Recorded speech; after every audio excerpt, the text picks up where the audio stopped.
नमस्कार, आप देख रहे हैं न्यूज़ 18 का डिजिटल प्लेटफॉर्म और मैं हूं आपके साथ जागृति खंतवाल। तो देखिए, ईरान से इस वक्त की एक बड़ी राष्ट्रीय खबर है और रिपोर्ट्स के मुताबिक ईरान के राष्ट्रपति मसूद पेजेश्कियान ने देश के सर्वोच्च नेता अयातुल्लाह मुज्तबा खामेनेई को अपना इस्तीफा भेज दिया है।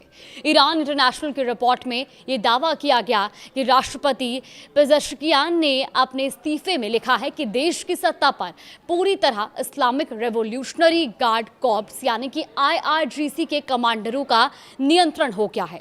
उनके मुताबिक फरवरी में अमेरिका और इजराइल के साथ युद्ध शुरू होने के बाद से उनकी सरकार को बड़े फैसलों में शामिल नहीं किया जा रहा और वास्तविक नियंत्रण सैन्य नेतृत्व के हाथों में चला गया है।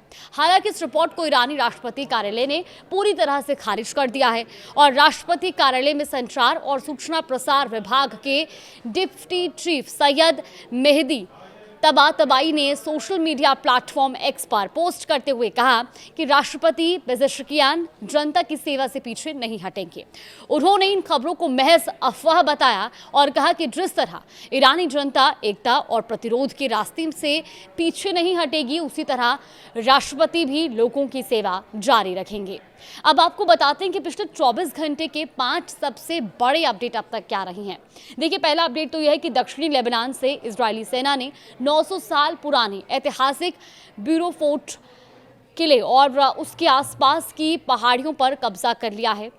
बताया यह भी जा रहा है कि पिछले 26 सालों में लेबनान के भीतर इजरायल की सबसे बड़ी सैन्य घुसपैठ है। अब दूसरा अपडेट यह है कि फ्रांस से जुड़ा, जहां लेबनान में इजरायल की बढ़ती सैन्य कार्रवाई को देखते हुए फ्रांस ने संयुक्त राष्ट्र सुरक्षा परिषद की आपात बैठक बुलाने की मांग की है।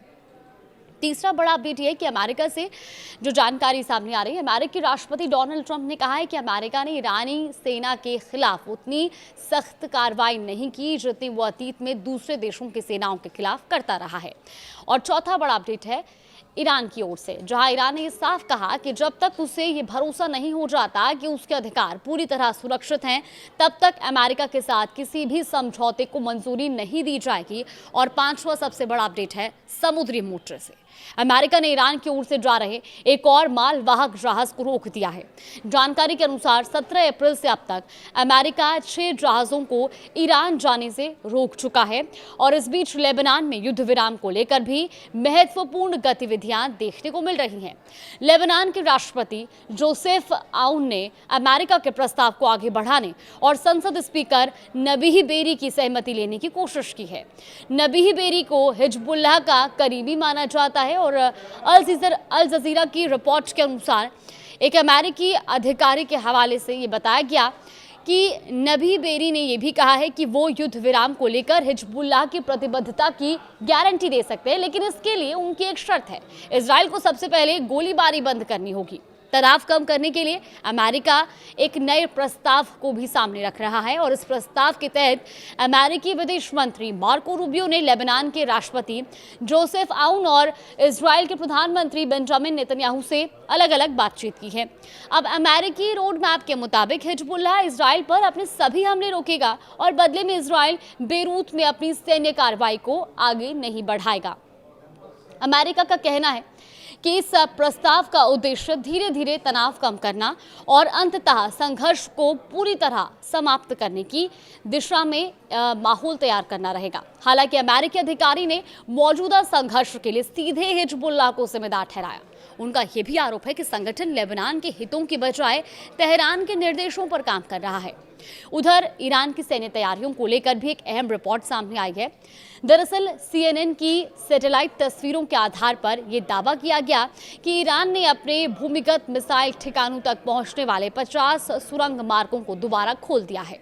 रिपोर्ट के मुताबिक अमेरिका और इजराइल ने 18 अंडरग्राउंड मिसाइल सुविधा को 69 टनल एंट्री पॉइंट्स को निशाना बनाया था और माना जाता है कि इन ठिकानों में 1000 से ज्यादा मिसाइलें मौजूद है। अब CNN के अनुसार कई इलाकों में बड़े पैमाने पर खुदाई और मलबा हटाने का काम भी देखा गया और इसके लिए बुलडोजर, लोडर और डंप ट्रकों का इस्तेमाल किया गया ताकि भूमिगत ठिकानों तक दोबारा पहुंच बनाई जा सके। विशेषज्ञों का मानना है कि यदि हालात और बिगड़ते हैं तो ईरान, इजराइल और मध्य पूर्व के अन्य देशों पर बड़ी संख्या में लंबी दूरी की मिसाइलें दाग सकता है।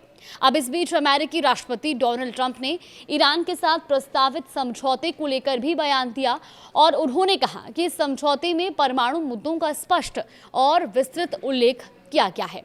अब ट्रंप के मुताबिक समझौते का बड़ा हिस्सा परमाणु मामलों पर केंद्रित है और इसमें इस विषय के कई पहलुओं पर विस्तार से चर्चा भी की गई। वहीं ईरानी संसद की राष्ट्र सुरक्षा समिति के सदस्य इस्माइल कोसरी ने बताया कि ईरान और अमेरिका के बीच फिलहाल 4 प्रमुख मुद्दों पर बातचीत चल रही है और इनमें भविष्य में दोबारा युद्ध न होने की गारंटी, युद्ध से हुए नुकसान का मुआवजा, होर्मुज क्षेत्र से अमेरिकी सैन्य बलों की वापसी और ईरान पर लगाए गए नौसैनिक प्रतिबंधों को हटाना शामिल है।